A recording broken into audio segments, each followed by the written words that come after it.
بسم الله الرحمن الرحيم. السلام عليكم ورحمة الله وبركاته. النهاردة هنشرح مع بعض الإعدادات الكاملة الخاصة بالمتجر الإلكتروني بتاعنا على منصة ايزي اوردرز. من الصفحة الرئيسية تقدر تفتح الإعدادات، وبيفتح لك طبعا كل هذا الكم من الإعدادات، فهنمشي عليهم إن شاء الله واحدة واحدة. هنقول أغلبهم أو أهمهم الحاجات اللي تخليك تعرف تطلع متجر إلكتروني مظبوط وتبقى قادر إن أنت تعدل كل الأوبشنز أو التغييرات اللي أنت عايز تغيرها وتخليها متميزة في المتجر بتاعك. طيب، اول ما بتروح على الاعدادات بيفتح لك اول تابه اللي هي اعدادات المتجر. في اعدادات المتجر وسياسات وكود الهيدر واس اي او بوابات دفع وبيكسل وحاجات كتيره جدا هنمشي عليها واحده واحده. احنا اوريدي المره اللي فاتت شرحنا اعدادات المظهر وتعديل الصفحه الرئيسيه. تعالى بقى المره دي نجيب من الاول. اول خانه خالص هي اعدادات المتجر. سريعا احنا النهارده بيزيكلي هنركز على ده اللي هو الدومين، ازاي نربط دومين بالمتجر بتاعنا. بس سريعا هنقول ان في اتنين قبله، واحد اسمه اللغه بتاعه الموقع وعنوان الموقع. طبعا لو انت عامل ويب سايت اصلا بيخاطب ناس عربيه، شغال مثلا في مصر او شغال في السعوديه، فهتخلي الويب سايت بتاعك باللغه العربيه. لكن لو انت شغال في دوله اجنبيه مثلا، او لو انت ممكن تكون شغال في الامارات وبتبيع منتجات لاجانب هناك وده موجود كتير، فلازم تخلي طبعا الويب سايت بتاعك باللغه الانجليزيه. طبعا هو عندك اكتر من لغه تقدر تشتغل عليها. طيب، عنوان الموقع الرئيسي ممكن بقى تكتب عنوان الموقع نفسه بتاعك اللي هو بيظهر في الويب سايت نفسه او في اسمه هنا كده في الصفحه اللي مفتوحه. طبعا الحاجات دي بتبان اكتر في الكمبيوتر عن الموبايل، بس واي نوت يعني لما نعدلها يعني.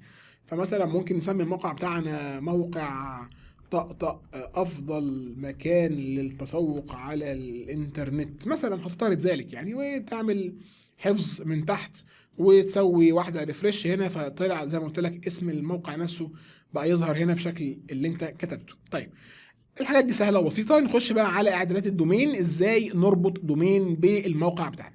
بص يا صديقي، انت دلوقتي لما بتروح باي ديفولت لحد دلوقتي احنا عملنا ايه؟ عملنا ويب سايت، سجلنا اكونت، شحناه ب $5، تمام، كل زي الفل. فين الويب سايت بتاعي بقى؟ لما بعمل من هنا مشاهده بيفتح لي الويب سايت بتاعي، اسمه ايه؟ طقطق دوت ماي ايزي اوردر دوت كوم. طيب، هل بالله عليك هل ده منظر او شكل بروفيشنال او احترافي مناسب ليك وانت بتبيع على الانترنت؟ الاجابه لا. انت اللي عايز تقوله قوله، بس الاجابه لا. المنظر الاحترافي الاخطر ان حضرتك تكلف نفسك قد يكون دولار او اتنين او خمسة او 10، اللي هي ارقام صغيره في الاول وفي الاخر، وتشتري بيهم دومين خاص بيك. ايه الدومين ده؟ هو اسم الموقع بتاعك. يعني انا دلوقتي اسم موقعي طقطق دوت ماي ايزي دوت كوم. لا، انا عايز اما اجي اسوق المنتج بتاعي واسوق الويب سايت بتاعي اقول موقع طقطق دوت كوم، موقع طقطق للتجاره الالكترونيه، موقع طقطق شوبينج مثلا. يبقى المفروض يبقى اسم الويب سايت بتاعي حاجه دوت كوم، مش طقطق دوت ماي ايزي اوردر دوت كوم. دي حاجه. الحاجه الثانيه ان طبعا ناس كتير بتسترخص وما بترضاش تجيب دومين، فبيبقى ايه الوضع؟ بيبقى واحد اسمه طقطق دوت ماي ايزي دوت كوم، وواحد تاني دخل سجل واشتغل اسمه محمد دوت ماي ايزي اوردر، والتالت اسمه احمد دوت ماي ايزي اوردر، والرابع اسمه ابراهيم. كل طبعا واحد بيسمي الويب سايت بتاعه اكس ستور، بيست ستور، مش عارف ايه ستور، تمام. فكله اسمه اكس ستور دوت ماي ايزي اوردر. ده اسم الدومين بتاع ايزي اوردر الحقيقي. فكله بيسمي كده. طيب، العميل بقى بيبان له ايه؟ العميل بيبان ان انتوا كلكم واحد. العميل ما بيركزش بين ان ده اسمه طقطق دوت ماي ايزي اوردر، والتاني اسمه اكس ستور دوت ماي ايزي اوردر، والتالت اسمه عباس ستور دوت ماي ايزي اوردر. العميل ما بيركزش، هو العميل فاهم ان ده موقع اسمه ماي ايزي اوردر، اسمه كده، هو متخيل. وده المنطقي اكتر الحقيقه، لانه هو بيشوف ايه اللي قبل الدوت كوم. فتلاقي بقى ايه؟ تلاقي عميل جاي يكلمك انه اشترى منك، وهو اصلا ما اشتراش منك، عشان هو اشترى من ويب سايت تاني كان اسمه شبه اسمك، عشان انتوا الاثنين مش راضيين تجيبوا دومين. بتخش في حته وحشه يعني مش ظريفه خالص. فالافضل ان انت تشتري دومين. انت ممكن تشتري دومين من اول $1 يعني. لو سرشت كده على $1 دومينز هتلاقي حاجات ممكن تدفع فيها $1 اول سنه. ف يعني اوكي، يلا بينا 50 جنيه ولا حاجه. ما تجيبش واحد شاورما يا ريس يعني واحد شاورما النهارده مش ب 50 جنيه خالص يعني. طيب، يبقى الاصح والافضل ايه؟ ان احنا نربط دومين عشان يبقى الدومين بتاعي اسمه كذا دوت كوم، ولما حد يكتب كذا دوت كوم دي يفتح له الويب سايت بتاعي، ما يفتحلوش بقى طق دوت ماي ايزي اوردرز دوت كوم، ما يفتحلوش كل اللينكات الطويله دي. نعمل ايه؟ نضغط هنا على اعدادات الدومين ونروح على المكان اللي اشترينا منه الدومين، سواء نيمشيب، سواء جو دادي، سواء اي موقع اخر انت بتتعامل معاه. فلو بتشتري الدومين من نيمشيب اوكي، من جو دادي اوكي، من اي مكان، الطريقه هي مش هتلاقيها صعبه خالص ان شاء الله. ده دومين كان عندي كده كنت بتست بيه اسمه جمله ستور دوت كوم، خلاص ده اسم الويب سايت بتاعي جمله ستور، واسم الصفحه اللي كنت شغال عليها تستات دي كانت جمله ستور، وهكذا. فلما بتعمل مانج للدومين او تخش جوه الدومين عندك على نيم شيب، بتروح على حاجه اسمها ادفانسد دي ان اس، ادفانسد دي ان اس او اعدادات الدي ان اس المتقدمه. لما بتضغط عليها بيظهر لك اول حاجه هنا حاجه اسمها ريكوردز.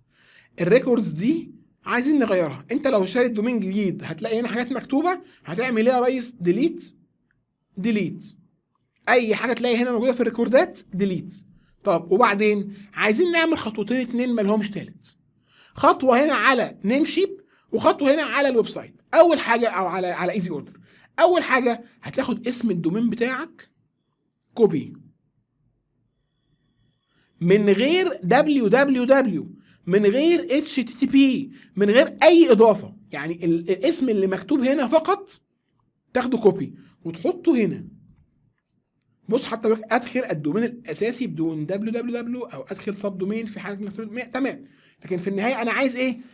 حاجه دوت كوم من غير www، من غير http او https او نقطتين فوق بعض او شرطتين، مفيش حاجه تكتبها خالص غير اسم الدومين بتاعك دوت كوم فقط او دوت نت او ايا كان. بس كده؟ بس كده.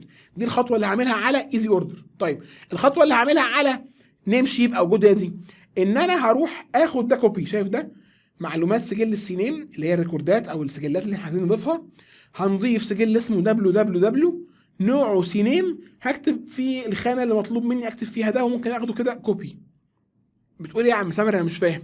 ولا تشغل بالك، اعمل اللي انا بقولك عليه خالص. هناخد من هنا 3 حاجات كوبي، www سي نيم ودول ثابتين اصلا، وكمان دي هناخدها كده كوبي، اضغط على الرمز ده يديني كوبي.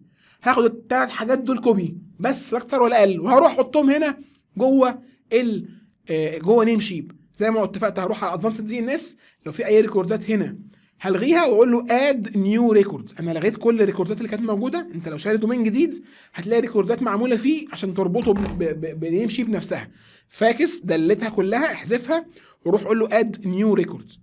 هيظهر لك هنا خانه 2 3 تكتب فيهم داتا. اول حاجه هم هيبقى 4 خانات دلوقتي. اول حاجه من اول قائمه دي هتختار حاجه اسمها سي نيم، هتختار حاجه اسمها ايه؟ سي نيم، ادي اول واحده اللي هي ايه؟ دي. الثانيه www، هاخدها كده كوبي، كنترول سي اهي يا عم قدامك كوبي اهي، واروح احطها هنا في الهوست. الثالثه اخد دي كوبي من الرمز ده بيعملها كوبي على طول، واروح هنا احطها في التارجت. الرابعه هسيبها زي ما هي، مش هلعب فيها اوتوماتيك. عندك كام خانه يا ريس؟ 4 خانات. يبقى تاني انا رحت دلت هنا الريكوردات اللي موجوده، وهقول له اد نيو ريكوردز، وهختار من القائمه دي سي نيم ريكورد، هذا الاسم سي نيم ريكورد، وهكتب له كده. كتبت واحده. الثانيه في الهوست هاخدها www اللي هي دي.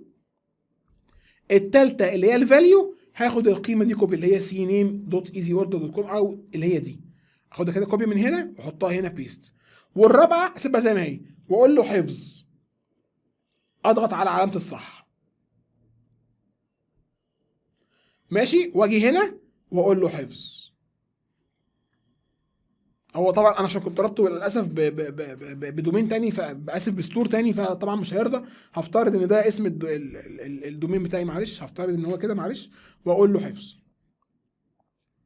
يبقى انا هاجي هنا عملت حفظ خلاص بقى موجود اهو، ادي سي نيم www، وادي الحاجه اللي انا خدتها كوبي، وهاجي هنا كتبت اسم الدومين بتاعي وحفظ. بس كده اديله من 5 دقايق ل 48 ساعه، انت ورزقك. في الطبيعي بيشتغل خلال 10 دقايق ربع ساعه، يعني خلال 10 دقايق ربع ساعه، حتى هو كتبها كده اهو، عاده يستغرق بضع ساعات الى 48 ساعه. في الطبيعي 5 دقايق وبيشتغل، في الطبيعي اوقات دقيقتين 2 وبيشتغل، انت وحظك.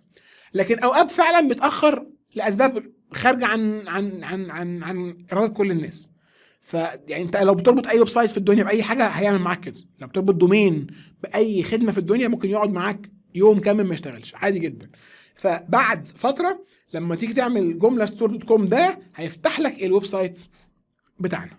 حلو كده، دي كانت الطريقه اللي انت عايز تشتغل بيها عشان تربط بيها الدومين بتاعك. وبرده هو شارح لك هنا كمان الحاجات دي في فيديوهات، لو انت عايز تفهم ازاي تربطه بنيم شيب اللي احنا لسه شارحينه اتفرج على الفيديو ده. لو انت عايز ازاي تربطه بجو دادي، دول اكبر او اشطر او اشهر اتنين بنشتري منهم دومينات، برضو اضغط على هنا هتلاقيه شارحه لك. والطريقه هي انا شرحت لك نيم شيب، جو دادي هي هتروح برضو على الدومين بتاعك من جوه، وهتروح على ادفانسد دي ان اس وتشيل اي ريكوردات موجوده، تعمل الريكورد بنفس المنظر ده، تتك حفظ، ومن جوه هنا تحط الدومين بتاعك وتتك حفظ. شكرا، تم الربط. اشوفك في الفيديو القادم. السلام عليكم ورحمه الله وبركاته.